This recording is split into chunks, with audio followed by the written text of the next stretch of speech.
अस्सलाम वालेकुम। आज मैं आप सबको बताऊंगी कि आप किस तरह सालों गोश्त को महफूज करके रख सकते हैं बिना फ्रिज के। पुराने वक्तों में जब फ्रिज नहीं होता था तो खाना बदोश लोग इस तरह से गोश्त को महफूज करते थे। गाँव में आज भी ये तरीका इस्तेमाल किया जाता है गोश्त को महफूज करने का।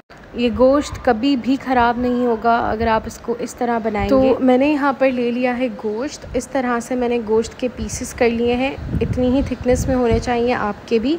अब हमने इसको लंबी स्ट्रिप्स जो हैं वो काट लेनी है इसकी। मैंने इसमें बीफ का गोश्त इस्तेमाल किया है। आप इसको मटन के या फिर दुम्बे के गोश्त के भी बना सकते हैं। तकरीबन ये मेरा 4 किलो गोश्त है। आप जितना चाहें उतना गोश्त महफूज कर सकते हैं। इस तरह आपने सारे गोश्त की लंबी स्ट्रिप्स काट लेनी है। मैंने आपको वीडियो में भी काट के दिखाई है। इस तरह होनी चाहिए आपकी। देखिए मैंने सारे गोश्त को इस तरह से काट लिया है और मेरी स्ट्रिप्स जो हैं वो इतनी लंबी है। अब इस पे हम कुछ मसाले चढ़ाएंगे। मसालों में मैंने यहाँ पर एक पतीला ले लिया है। उसमें शामिल करेंगे 4 टेबलस्पून नमक, 4 टेबलस्पून हल्दी और 4 टेबलस्पून कुटी हुई लाल मिर्चों का पाउडर।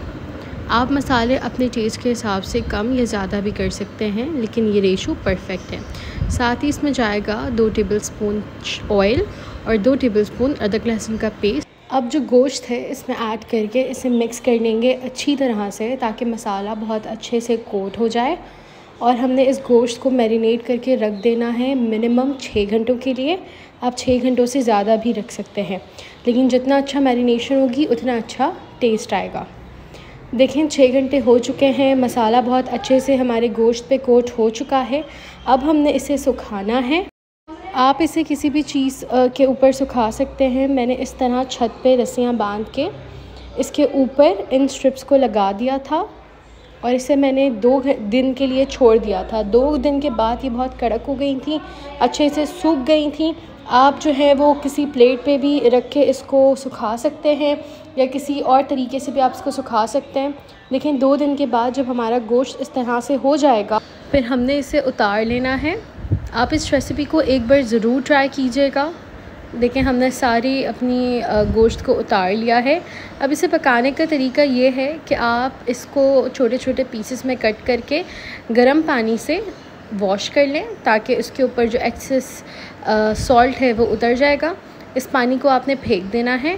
फिर आपने एक पॉट में थोड़ा सा ऑयल शामिल करना है और इसमें इसको फ्राई कर लेना है तकरीबन 2 से 3 मिनट तक। इतना फ्राई करना है कि इसका कलर चेंज हो जाएगा।